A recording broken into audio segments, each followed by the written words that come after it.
Virtualmente todos na Terra, independente de sua religião ou nacionalidade, reconhecem que existe alguma espécie de batalha ocorrendo no mundo entre as forças do bem e do mal. Uma luta colossal entre a luz e as trevas, a verdade e o erro, a opressão e a liberdade, o bom e o mal, e finalmente, a vida e a morte. Qual é a história por trás deste evidente paradoxo? Muitas religiões, assim como a Bíblia, ensinam que além deste véu tridimensional do mundo físico que vemos, existe outro mundo espiritual que não podemos ver. Nesta realidade invisível ao nosso redor, se desencadeia uma batalha titânica entre o herói supremo e justo contra o vilão mais cruel e maligno. A grande pergunta é: quem são esses personagens e como e onde começou esta crise cósmica?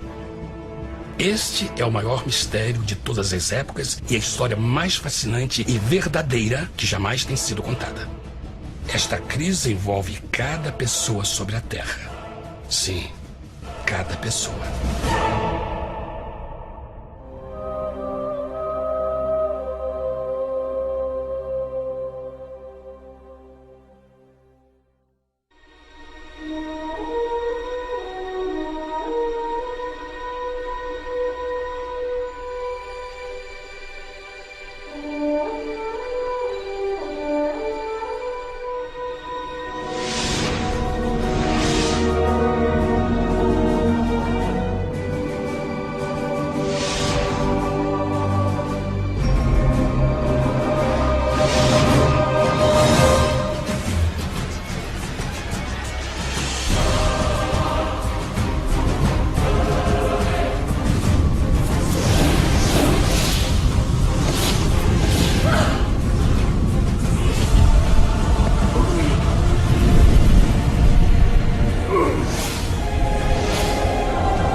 A história humana está repleta de cenas de guerras. E todas as pessoas já experimentaram conflitos. Mas para entender a origem do mal, devemos viajar ao passado para a Primeira Guerra do Universo. Porque esta guerra não aconteceu na Terra. Antes que o nosso mundo existisse, houve uma guerra no céu. Mesmo as palavras guerra no céu soam como uma contradição. É quase inimaginável para nós que pudesse haver batalhas e conflitos entre as criações de Deus no paraíso. O que pode ter causado este conflito celestial? Graças a um livro antigo chamado Bíblia, temos detalhes suficientes para poder juntar as peças e desatar os nós. Mesmo que trágica, é uma extraordinária e bela história de amor que vai desde o princípio dos tempos até tocar pessoalmente a você, a mim e a cada indivíduo na Terra. Nossa história começa há muito tempo atrás na capital do universo. Em um lugar chamado Céu, que estava repleto de seres angelicais que amavam fazer a vontade de Deus.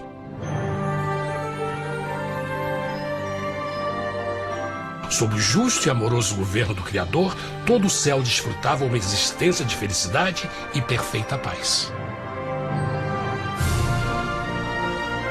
O príncipe supremo do paraíso e comandante dos anjos era o poderoso e amoroso Filho de Deus, mais conhecido com o nome que adotou quando veio à Terra, Jesus.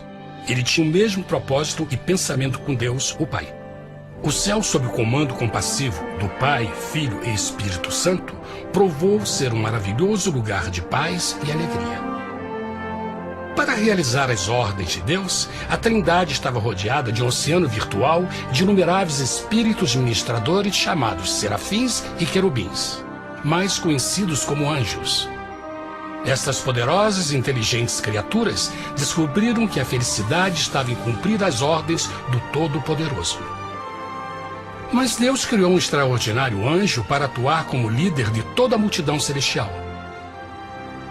A Bíblia nos diz que seu nome era Lúcifer, que significa portador da luz. Este querubim foi o maior ser criado por Deus e assumia a posição mais próxima do trono de Deus, estando diretamente sob a autoridade de Jesus. A tarefa de Lúcifer era difundir a luz e o conhecimento da vontade de Deus a todos os outros anjos. Lúcifer foi o mais esplêndido ser criado por Deus. Era extremamente bonito e dotado de enormes poderes de liderança e organização. Entre os anjos, ele foi muito admirado, respeitado e amado como amigo. Mesmo assim, Deus previu o mal que Lúcifer estava a ponto de introduzir no reino da luz. Cheio de sabedoria e formosura, de todas as pedras preciosas te cobrias. Tu eras o querubim, ungido para cobrir, e te estabeleci. No monte santo de Deus estavas. No meio das pedras afogueadas andavas. Perfeito eras nos teus caminhos, desde o dia em que foste criado, até que se achou iniquidade em ti. Quando Lúcifer percebeu a sua beleza e poder, seu coração pouco a pouco começou a mudar. Permitiu que seu enfoque se afastasse de Deus e direcionou seu amor para si mesmo. Talvez nunca saberemos completamente como e por que estas sementes de rebelião germinaram em seu coração. Mas o profeta Isaías nos dá uma visão do pensamento de Lúcifer. Como caíste desde o céu, ó estrela da manhã, filha da alva! Como foste cortado por terra, tu que debilitavas as nações! E tu dizias no teu coração: eu subirei ao céu, acima das estrelas de Deus exaltarei o meu trono. Subirei sobre as alturas das nuvens, e serei semelhante ao Altíssimo. Lúcifer, aos poucos, começou a cobiçar o poder de Deus, mas não sua personalidade. Ao pensar em suas próprias habilidades e belezas extraordinárias, os perversos tentáculos do orgulho e vaidade congelaram sua mente. Este ressentimento e inveja fizeram com que ele violasse a lei sagrada de Deus e se rebelasse contra seu governo. Precisamos fazer uma pausa e esclarecer algo. Desde o princípio, Deus ordenou que as leis da física governassem o mundo material em que vivemos. Sem essas leis naturais, o universo seria um caos. Do mesmo modo, as leis morais de Deus sempre têm dado segurança e estabilidade ao cosmos. Alguns pensam que os 10 mandamentos não existiram, até que o Senhor os entregou a Moisés no Monte Sinai. Mas as Escrituras nos ensinam que os princípios das leis de Deus sempre existiram por toda a eternidade, pois são a base fundamental de seu reino de amor. Seguros todos os seus mandamentos, permanecem firmes para todo sempre e são feitos em verdade e retidão. Os 10 mandamentos são um resumo das características de um Deus de amor. Os primeiros 4 mandamentos descrevem quem é Deus, seu poder, seu território e autoridade. Os últimos 6 descrevem como é Deus, sua honestidade, sua pureza, sua fé. Todas estas coisas sempre foram verdade e sempre serão verdade. Agora, pela primeira vez na história da eternidade, Lúcifer começou a violar estes princípios perfeitos. Lúcifer sabia que se fosse compartilhar o poder e status de Deus, necessitaria de apoio. E deu início ao trabalho. Começou sorrateiramente a circular entre os outros anjos, plantando sementes de dúvida e descontentamento a respeito da liderança de Deus, ao mesmo tempo em que, sutilmente, revelava suas próprias virtudes. Ele insinuou que Deus abusava de seu poder divino e suas leis restringiam a verdadeira liberdade e felicidade de suas criaturas. Com seu raciocínio audaz e poder de influência, Lúcifer pôde persuadir a um grande número de anjos a se unirem para seu motim. Talvez se perguntem, como tantos anjos inteligentes puderam seguir esse desertor? Bom, lembrem que até esse ponto nenhum anjo tinha escutado uma mentira. E nesse primeiro estágio da rebelião, os anjos não perceberam a obsessão de Lúcifer em assumir a posição de Deus. Não sabiam que finalmente ele planejaria a tortura e o assassinato do Filho de Deus na cruz com a intenção de ocupar o seu trono. Estranhamente, Lúcifer pensou que poderia ocultar seus verdadeiros propósitos de Deus. Ai dos que querem esconder profundamente o seu propósito do Senhor e fazem as suas obras às escuras e dizem: quem nos vê e quem nos conhece? Não pense nem por um momento que a rebelião de Lúcifer surpreendeu Deus e o pegou desprevenido. O Senhor sabe de todas as coisas e os pensamentos de suas criaturas. Ele entendia exatamente o que estava se passando pela mente de Lúcifer. E piedosamente Deus advertiu o desgarrado anjo do perigo. Mas no final, o orgulho e a vaidade não permitiram que Lúcifer se arrependesse. Então, iniciou a rebelião total contra Deus em vez da humilde obediência. Alguns podem perguntar: isso significa que Deus criou um anjo defeituoso? Não, mas ele criou Lúcifer com livre-arbítrio. Verão que o livre-arbítrio é uma coisa maravilhosa, mas também muito perigosa, incluindo o risco de uma rebelião e a possibilidade de que o amor de Deus seja rejeitado. Vejam que o amor real não pode vir de uma criatura pré-programada e não pode ser forçado, deve ser voluntariamente dado. Por exemplo, mesmo que seja bonito este cachorro robô, na verdade, nunca poderá amar-me.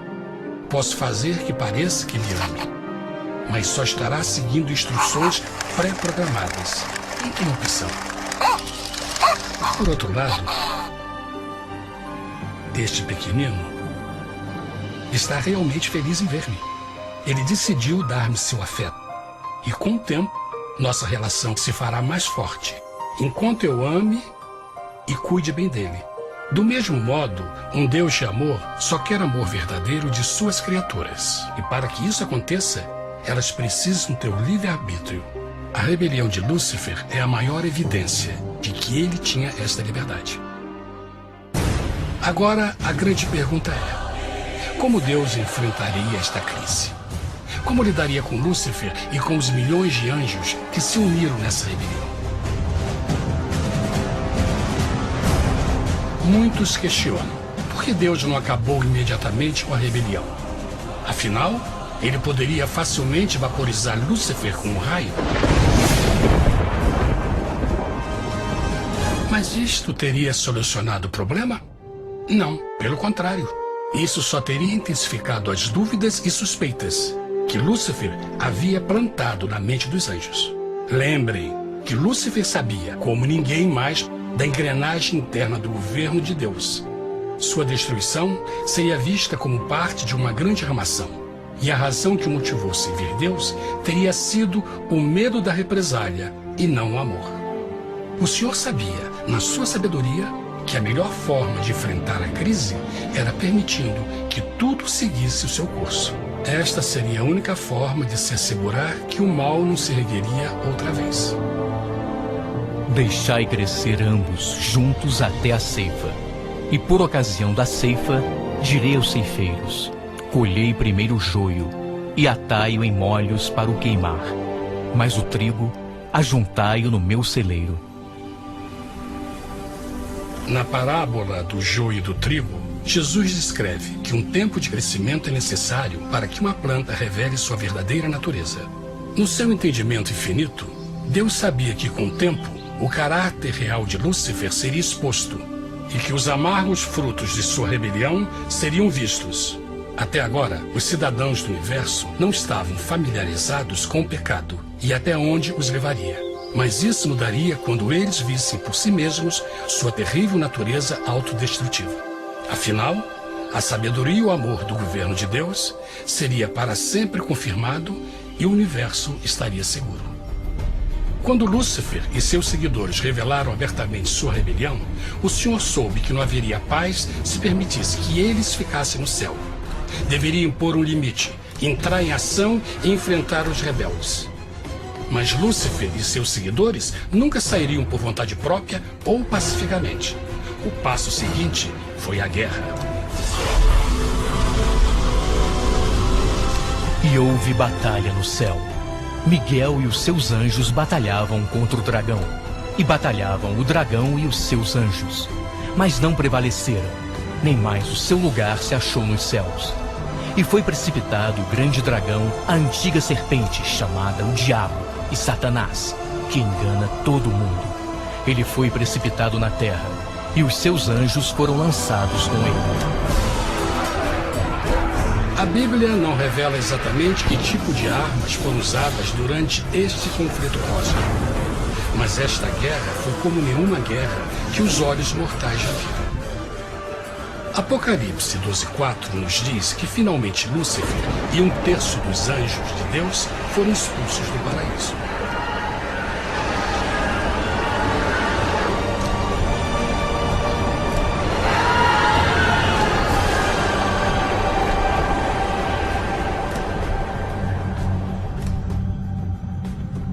Mas e agora? Lúcifer tinha milhões de anjos ao seu lado, mas precisava de um pedaço de chão para continuar sua rebelião.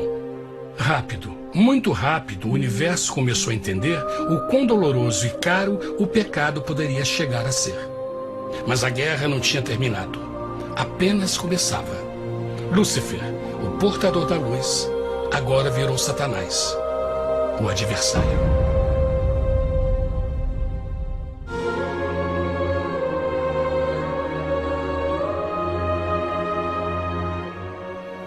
Depois da guerra no céu, Satanás e seus anjos caídos foram expulsos da corte de glória.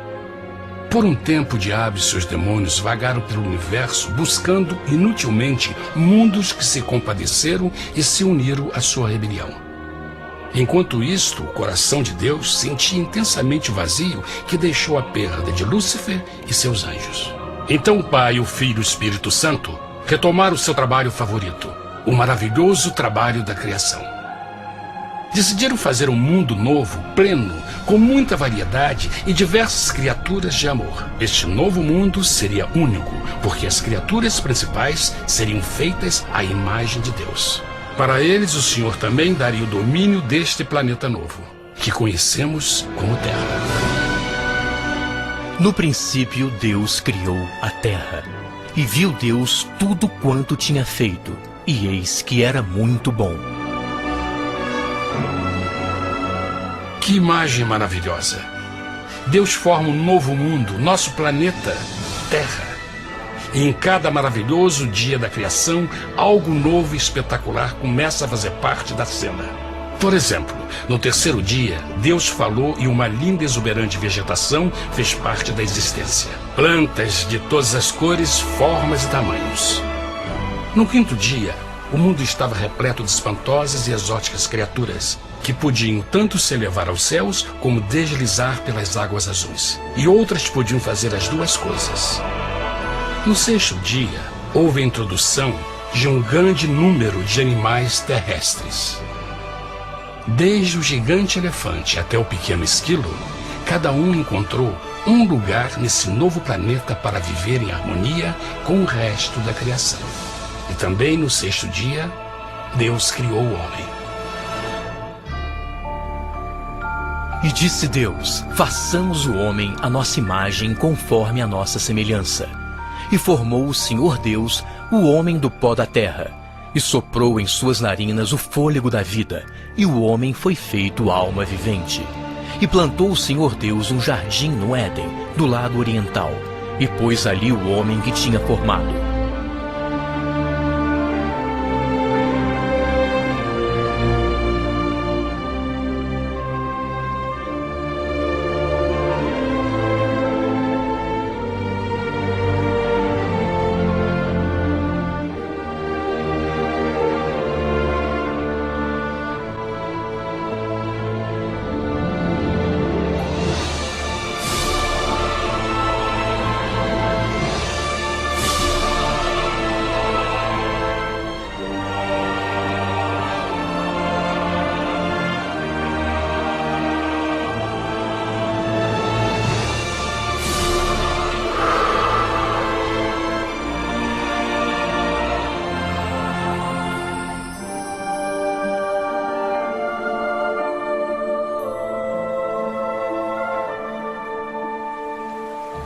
Mas que grande honra ser criado à semelhança de Deus, ser um indivíduo com liberdade de pensamento. No princípio, o homem não percebia a sua nudez. Provavelmente porque antes do pecado ele estava vestido de glória e luz.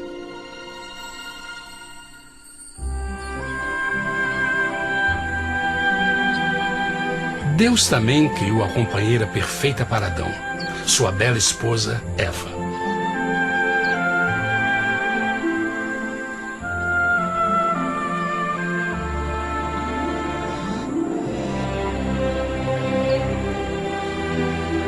O feliz casal foi colocado em um magnífico jardim perfeitamente projetado para aumentar sua felicidade. Para Adão e Eva e as outras criaturas da terra, também foi dado o privilégio divino de procriar a sua própria imagem.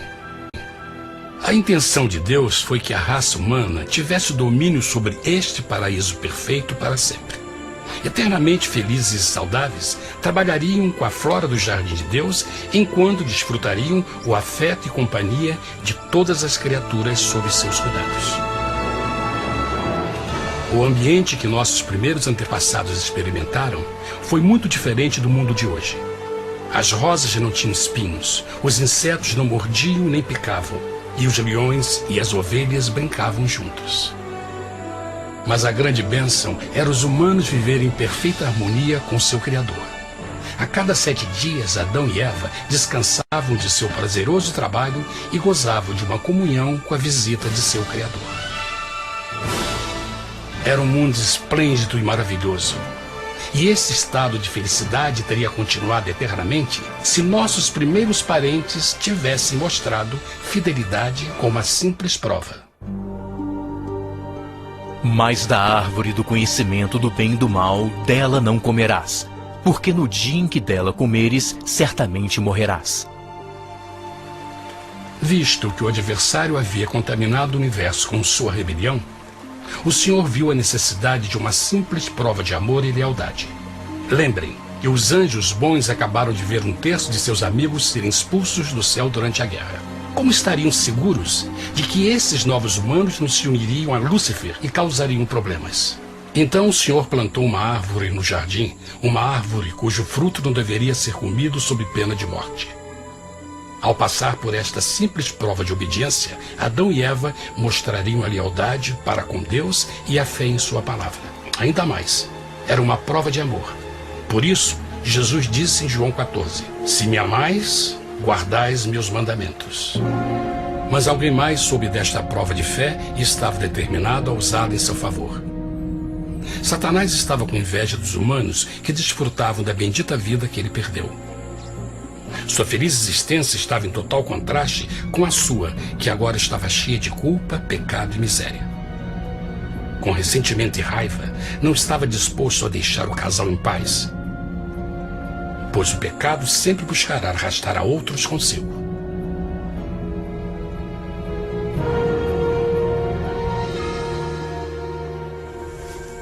Então um dia, quando Eva estava concentrada em seu agradável trabalho, se viu sozinha e muito perto da árvore proibida. Foi quando Satanás viu sua oportunidade. Através de uma serpente hipnotizante, o anjo caído chamou Eva até a árvore e a envolveu em uma conversação.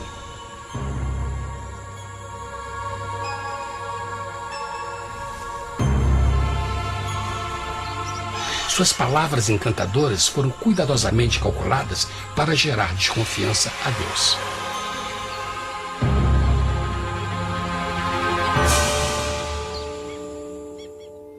A serpente replicou à mulher, de modo algum morrereis. Deus sabe que no dia em que dele comerdes, vossos olhos se abrirão e sereis como Deus, conhecedores do bem e do mal. A mulher notou que a árvore era boa para comer, pois era atraente aos olhos e desejável para alcançar sabedoria. Colheu o seu fruto e comeu. Deu também ao seu marido, que comeu assim como ela.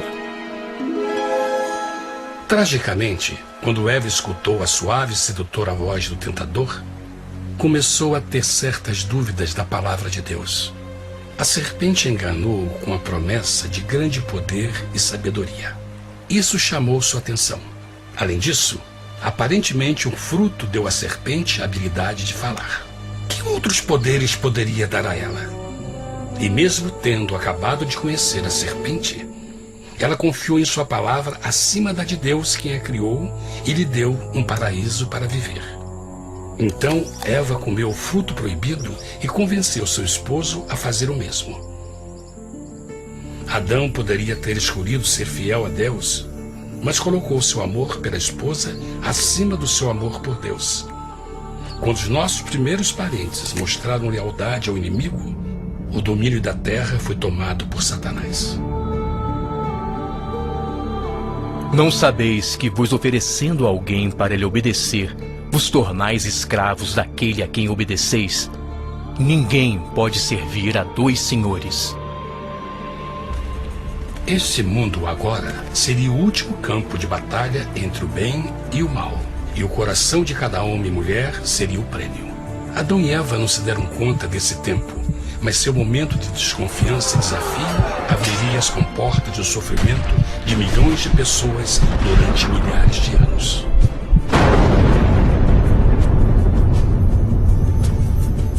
Portanto, como o pecado entrou no mundo por um homem, e por ele a morte, e assim a morte transmitiu-se a todos os homens naquele em quem todos pecaram. Nossos primeiros parentes logo enfrentaram o terrível resultado de seu pecado.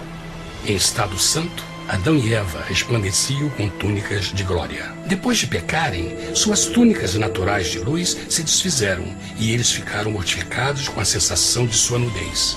Vergonha e temor tomaram lugar de sua alegria e paz e trataram de cobrir sua nudez com folhas. Agora eles se encontravam sob constante influência do diabo. Ao ceder à tentação, debilitaram sua natureza, e Satanás ganhou poder sobre a humanidade. As pessoas não podiam resistir às tentações do diabo com sua própria força. Por último, e o mais aterrador, se encontravam vivendo sob a pena de morte iminente. Deus havia advertido que a desobediência traria a morte. Já tinha experimentado a morte espiritual. Quanto tempo passaria para sofrerem a morte física também? Nesse ponto, seu futuro não tinha nada mais que escuridão e desespero. Tendo expulsado o homem, colocou diante do jardim do Éden os querubins com o cintilar da espada flamejante, para guardar o caminho da árvore da vida. Como o pecado provocou a expulsão dos anjos caídos de seu lar celestial, agora pela desobediência, Adão e Eva foram tirados de seu jardim, seu lar no paraíso. Tudo à sua volta estava mudando rapidamente, e a humanidade se encontrou suscetível às dores, doenças e finalmente à morte. Até os animais e plantas estavam infectados pela terrível maldição. Os espinhos e cardos agora pareciam árvores e flores, e os animais que antes eram gentis começaram a se matar e a devorar uns aos outros. O pior resultado foi que o pecado separou a humanidade de Deus. Mas vossas iniquidades cavaram um abismo entre vós e vosso Deus. São vossos pecados que ocultaram de vós sua face, para não vos escutar. Na criação, foram dados a Adão e Eva a honra de falar com os anjos, e até com o Filho de Deus cara a cara. Mas Deus é tão puro e santo que nenhum mal pode existir na sua presença. Agora que os primeiros humanos tinham pecado, Deus afastou sua santa presença deles para a sua própria proteção. O pecado tinha queimado uma parte da alma do homem que já não podia ver a dimensão espiritual. Deste momento em diante, a comunicação com o céu seria limitada. Mesmo com todas estas maldições caindo sobre Adão e Eva, o coração do Senhor se encheu de compaixão. A lei que haviam violado não poderia ser alterada para salvá-los, pois é tão sagrada e imutável como Deus mesmo. O Senhor sabia que havia só uma maneira na qual o homem podia se redimir. Então um plano foi revelado, nascido do fundo do coração de Deus. Um plano para salvar o homem de seu encontro com a morte eterna e restaurar tudo que estava perdido com o pecado. Seria de grande intensidade, alcance e poder, mas seria um plano que também implicaria num enorme sacrifício. O amor de Deus para conosco se manifestou por ter enviado ao mundo seu Filho unigênito, a fim de vivermos por ele. Nisso consiste o amor, não em termos nos amado a Deus, mas em ele nos ter amado e enviado seu Filho para se sacrificar por nossos pecados. As Escrituras claramente ensinam em Romanos 6:23, o custo do pecado é a morte. A lei violada demandava a vida do pecador e só tinha um em todo o universo qualificado como substituto da humanidade. O Criador só podia pagar a dívida de suas criaturas tomando seu lugar. Então Jesus Cristo, o Filho de Deus, concordou em deixar a pureza, glória e segurança do céu. Ele viria para morrer em nome do homem em seu malvado e renegado planeta. Ele nasceria como um inocente e indefeso bebê, suportaria uma vida de dor e vergonha e mesmo assim viveria uma perfeita e vitoriosa vida. Finalmente, ele teria uma morte humilhante para poder ser o substituto da humanidade caída. Por seu sacrifício, a humanidade incrivelmente receberia uma nova oportunidade de ter a vida eterna. Seu sangue seria o resgate para um mundo raptado por Satanás. Este maravilhoso plano de redenção foi graficamente ilustrado no sistema de sacrifício de animais ordenado por Deus depois da queda do homem. O Senhor tinha avisado Adão e Eva que iriam morrer no dia em que comessem do fruto proibido. E como que permaneceram vivos? A Bíblia nos diz que imediatamente depois do pecado, Deus providenciou roupas na forma de peles de animais. É bom notar que o Apocalipse se refere a Jesus Cristo como a ovelha que foi morta desde o princípio do mundo. Isso indica que uma ovelha foi sacrificada no mesmo dia para prevenir suas mortes imediatas. Pela fé, neste sacrifício, suas mortes foram simbolicamente transferidas deles para a criatura inocente. A ovelha certamente era a representação de Jesus. Assim, um raio de esperança foi dado em uma situação de escuridão e desespero. Através do arrependimento e a fé no sangue do Messias, qualquer humano poderia uma vez mais ser filho de Deus. Mas mesmo com este grande plano para a humanidade, Satanás ainda tinha o domínio da terra. E a vida na terra não estava fácil. No mundo haveis de ter aflição, mas coragem, pois eu venci o mundo. Naturalmente, muitos se perguntam, como um Deus amoroso e poderoso permite dores e sofrimentos no nosso mundo atual? Mas está claro desde o Gênesis que Deus nunca quis que nós tivéssemos o conhecimento da dor dessa vida. Quando o mundo saiu das mãos de Deus, a terra era um maravilhoso paraíso. Foi o pecado de Adão e Eva que deu a Satanás o direito de assumir o controle deste planeta. Devido à sua trágica eleição, o diabo e seus súditos ganharam o poder de tentar e atormentar os humanos, introduzindo a doença, a dor e o sofrimento. Talvez fosse melhor perguntar: por que Satanás não tem o controle total da humanidade? A resposta é Jesus Cristo. Talvez já perceberam que a morte de Jesus na cruz deu a cada um de nós a oportunidade de sermos salvos, mas na verdade fez muito mais do que isso.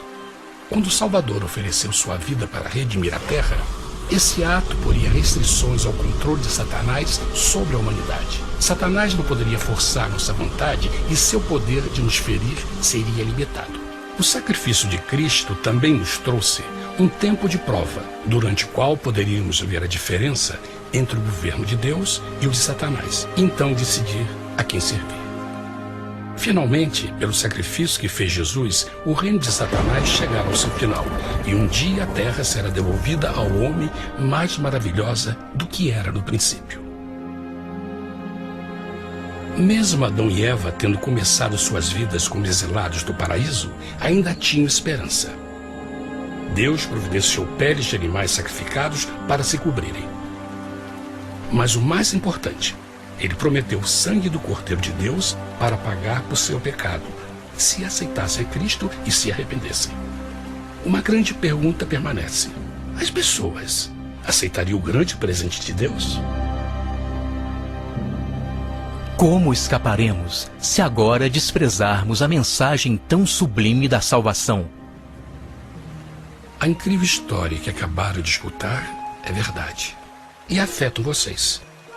Pois, pelo desejo de Satanás de ser Deus e a desconfiança e desobediência de Adão e Eva, todos nós nos encontramos em uma situação perigosa. De um lado, a humanidade foi grandemente favorecida por Deus com uma segunda chance de recuperar nosso lugar no Éden. Por outro lado, se nós desistirmos de aproveitar esta grande chance, nos tornaremos escravos de Satanás e finalmente seremos destruídos quando Deus limpar o universo do pecado. Amigos, não há melhor hora de fazer sua escolha por Jesus do que agora mesmo. Nenhum de nós sabe quanto tempo mais teremos que viver nesta terra. Jesus nos tem mostrado grande interesse no seu bem-estar e seu amor por vocês o levou a providenciar uma maneira de escaparmos de uma futura destruição. Ele quer que você o aceite e se arrependa de seus pecados. Através de Cristo, pode encontrar o perdão para tornar-se como Ele em caráter. A triste notícia é que Satanás atua de todas as formas possíveis para evitar que aceite o presente da salvação de Deus. Devido à nossa rotina da vida, o amor ao dinheiro ou alguma outra distração fascinante, ele trabalha para manter a todos ocupados e afastados do que, na realidade, mais importa, sua salvação eterna. Para que entendam a realidade da situação e que se você não escolhe a Jesus por omissão, está escolhendo a Satanás. Mesmo que a terrível escolha de Adão e Eva nos traga morte e miséria, vocês agora podem tomar uma melhor decisão. Deus está oferecendo uma paz que satisfaz o anseio mais profundo de sua alma e uma alegria que não encontrará nas atribulações deste mundo. O desejo que tem o coração de Deus é que seja salvo e esteja com Ele no paraíso. Mas o único que pode mantê-lo fora do céu é você. Imagine a tragédia que seria se você recusasse este precioso presente. Você pode decidir hoje e aceitar a salvação que Deus prometeu. Na verdade, nesse momento, pode aceitar a vida eterna através de Jesus Cristo. Posso convidá-lo para que acompanhe agora mesmo em uma simples oração, aceitando sua maravilhosa oferta? Por favor, repita depois de mim. Querido Pai Celestial, venho a Ti agora e humildemente pedir Teu perdão. Senhor, confesso que sou um pecador e violei Tua santa lei. Entendo que a pena por esse pecado é a morte. Acredito que Jesus Cristo sofreu e morreu na cruz para receber o castigo por todos os nossos pecados. Acredito que Jesus ressuscitou e eu o aceito como meu Salvador pessoal. A partir deste momento em diante, Te dou o meu coração e eu o aceito como o Senhor da minha vida. Por favor, perdoa todos os meus pecados e envia Teu Espírito para ajudar-me a fazer a Tua vontade. Te agradeço por Teu grande amor e aceito Teu presente da vida eterna. E eu oro tudo isso em nome de Jesus. Amém.